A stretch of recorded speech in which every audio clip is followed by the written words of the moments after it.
Hi hello friends, ಹೇಗಿದ್ದೀರಾ? ತುಂಬ ದಿನ ಆಯಿತು. ಲಾಸ್ಟ್ ವೀಕ್ ತಾನೇ ವಿಡಿಯೋ ಬಿಟ್ಟಿದ್ದೆ. ಮತ್ತೊಂದು ನನ್ನ ಚಾನಲ್ನ ಸಬ್ಸ್ಕ್ರೈಬ್ ಮಾಡ್ಕೊಂಡಿರೋ ಎಲ್ಲರಿಗೂ ಮತ್ತು ವಿಡಿಯೋಸ್ ನೋಡ್ತಾ ಇರೋ ಎಲ್ಲರಿಗೂ ತುಂಬ ಹೃದಯದ ಧನ್ಯವಾದಗಳು. ಲಾಸ್ಟ್ ವೀಕು ಅಯೋಧ್ಯೆದು, ಅದರ ನೆಕ್ಸ್ಟ್ ಡೇ ಪ್ರಯಾಗ್ರಾಜ್ದು ವಿಡಿಯೋ ಹಾಕಿದೆ.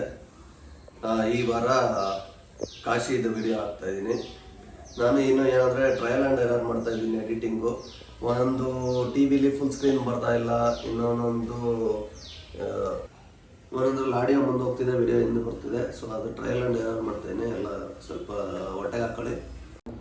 24 ಬೆಳಗ್ಗೆ 4 ಗಂಟೆಗೆ ಎದ್ದು ಎಲ್ಲ ರೆಡಿ ಆದ್ವಿ. ಸ್ಪರ್ಶ ದರ್ಶನಕ್ಕೆ ಹೋಗೋರು 2 o'clock ರೆಡಿಯಾಗಿ ಹೊರಟಿದ್ರು. ಮೊದಲು ಕಾಳ ಭೈರವ ದೇವಸ್ಥಾನದ ಹತ್ರ ಹೋಗೋಣ ಅಂತ ಹೇಳಿದ್ರು. ಸೊ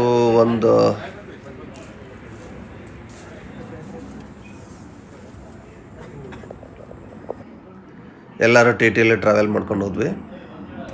ಒಂದು 7 kilometers ಟ್ರಾವೆಲ್ ಮಾಡಿದ್ವಿ.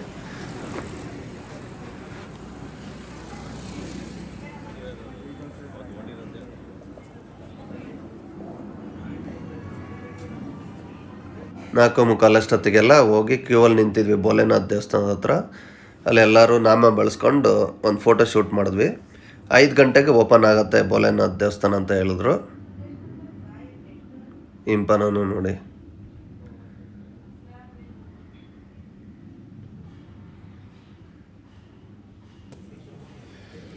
ಅಲ್ಲಿ ಬೆಳಗ್ಗೆನೇ ಎಲ್ಲ ಹೂ ಮಾರೋರು ಎಲ್ಲ ಇದ್ರು. ಅವನು ಹಾವು ಬೇರೆ ಇಟ್ಕೊಂಡಿದ್ದ, ಈ ಹೂ ಮಾರೋನು. ಅಲ್ಲಿ ನೋಡಿ ಸೂಕ್ಷ್ಮವಾಗಿ ಗಮನಿಸಿದ್ರೆ ಗೊತ್ತಾಗುತ್ತೆ. ಅಲ್ಲಿ ಭೋಲೆನಾಥ್ ದೇವಸ್ಥಾನದ ದೇವ್ರ ದರ್ಶನ ಮಾಡ್ಕೊಂಡಾದ್ಮೇಲೆ ಹೊರಗಡೆ ಬಂದ್ವಿ. 6:15 ಅಷ್ಟೊತ್ತಿಗೆಲ್ಲ ಹೊರಗೆ ಬಂದ್ವಿ. ಅಲ್ಲಿಂದ ಸೀದಾ ಕಾಶಿ ವಿಶ್ವನಾಥನ ದರ್ಶನಕ್ಕೆ ಅಂತ ಹೊರಟ್ವಿ. ಅಲ್ಲಿ VIP ದರ್ಶನಕ್ಕೇ ಫುಲ್ ಕ್ಯೂ. ಎಷ್ಟು ಅಂದರೆ 1 kilometer ಕ್ಯೂ. VIP ಟಿಕೆಟು 250 ಇಲ್ಲ 300 rupees ಏನೋ ಇದೆ. ನಮಗೆ ಗೋವಾ ಯಾತ್ರೆ ಗೋವಿಂದ ರಾಜ್ ಅವರೇ ಅದೆಲ್ಲ ಅರೇಂಜ್ ಮಾಡಿದರು.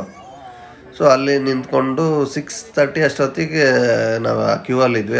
ಆಮೇಲೆ 8 ಗಂಟೆ ಅಷ್ಟೊತ್ತಿಗಾಗಲೇ ಕಾಶಿ ವಿಶ್ವನಾಥನ ದರ್ಶನ ಮುಗಿಸ್ಕೊಂಡು ಫೋಟೋ ಶೂಟು ಮಾಡಿಕೊಂಡು ಅಲ್ಲಿ ಗಲ್ಲಿಗಳಲ್ಲಿ ಅನ್ನಪೂರ್ಣೇಶ್ವರಿ ದೇವಸ್ಥಾನ ಮತ್ತು ವಿಶಾಲಾಕ್ಷಿ ದೇವಸ್ಥಾನ ಇದೆಯಲ್ಲ, ಅದೆಲ್ಲ ತೋರಿಸೋದಕ್ಕೆ ನಮ್ಮ ಜೊತೆಗೆ ಬಂದಿದ್ರಲ್ಲ ಗೈಡ್ ರಾಹುಲ್ ಅಂತ, ಅವ್ರಿಗೆ ಭೀಮಾ ಅಂತ ಕರೆಯೋದು, ಅವರು ಕರ್ಕೊಂಡು ಹೋದರು ನಮಗೆ. ಅಲ್ಲಿ ಗಲ್ಲಿಗಳಲ್ಲಿ ಒಂದು ಸ್ವಲ್ಪ ಮಿಸ್ ಆದ್ರೇನು ಹೋಯ್ತು ಅಷ್ಟೇ.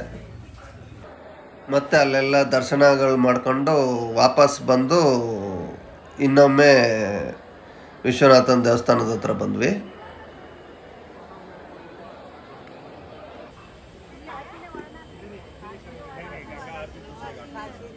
ಅದು ಘಾಟ್,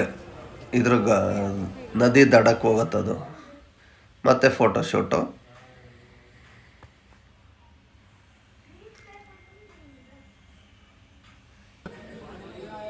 ಅಲ್ಲಿಂದ ಮತ್ತೆ ಗಲ್ಲಿಗಳ ಪ್ರಯಾಣ ಶುರು. ಇವರೇ ನೋಡಿ ರಾಹುಲ್, ಭೀಮಾ. ಅದನ್ನು ಮುಗಿಸ್ಕೊಂಡು ಮತ್ತೆ ವ್ಯಾನ್ ಹತ್ಕೊಂಡು ಹೊರಗಡೆ ಬಂದು 10:30 ಅಷ್ಟಾಗಿತ್ತು. ಅಲ್ಲಿಗೆ ಬಂದು ತಿಂಡಿ ತಿಂದ್ವಿ.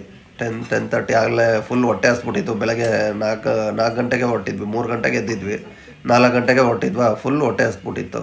ಚೆನ್ನಾಗಿ ತಿಂಡಿ ತಿಂದ್ವಿ.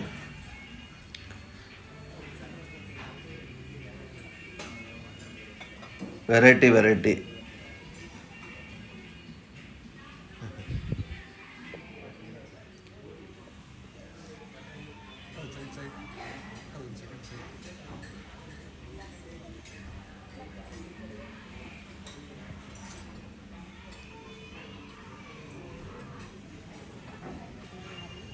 ತಿಂಡಿ ಎಲ್ಲ ಆದಮೇಲೆ ಫುಲ್ ರೆಸ್ಟ್ ತಗೊಂಡ್ವಿ.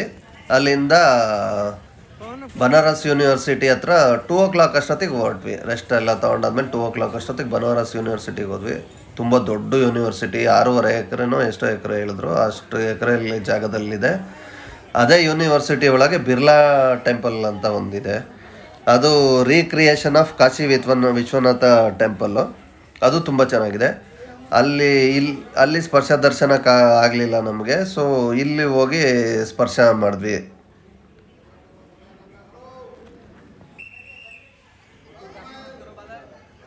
ಎಲ್ಲರೂ ಗಂಗಾ ಆರತಿಗೆ ಕುಳಿತಿದ್ದಾಗ ನಾನು ಸುಜಿಯ ಅಲ್ಲೇ ಪಕ್ಕದಲ್ಲಿ ನಡೀತಿದ್ದೆ, ಎಕ್ಸಿಬಿಷನ್ ನಡೀತಿತ್ತು, ಅದನ್ನು ನೋಡೋಣ ಅಂತ ಹೋದ್ವಿ. ಅಲ್ಲೂ ತುಂಬ ಜನ. ನೋಡಿ ಇದೆ ಎಕ್ಸಿಬಿಷನ್, ಅಲ್ಲಿ ಎಕ್ಸಿಬಿಷನ್. ಗಂಗಾ ನದಿ ತೀರದಲ್ಲಿ ಇದು, ಅದು ಬ್ರಿಡ್ಜ್.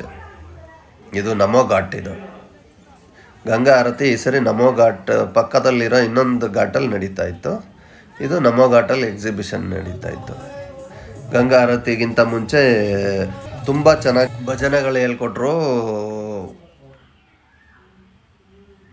ನೋಡಿ ಗಂಗಾ ಆರತಿ ಜೀವನದಲ್ಲಿ ಇದನ್ನು ಒಂದ್ಸರಿ ನೋಡಬೇಕು. ಇದೊಂಥರ ಅವಿಸ್ಮರಣೀಯವಾದ ಎಕ್ಸ್ಪೀರಿಯೆನ್ಸ್. 6:45ಗೆ ಶುರುವಾಗುತ್ತೆ, ಒಂದು 45 ಮಿನಿಟ್ಸು ಅಷ್ಟೇ. ತುಂಬ ಚೆನ್ನಾಗಿರುತ್ತೆ. ಟೈಪ್ ಏನೋ ಗಂಗಾ ಆರತಿ ಮಾಡ್ತಾರೆ ನೋಡಿ.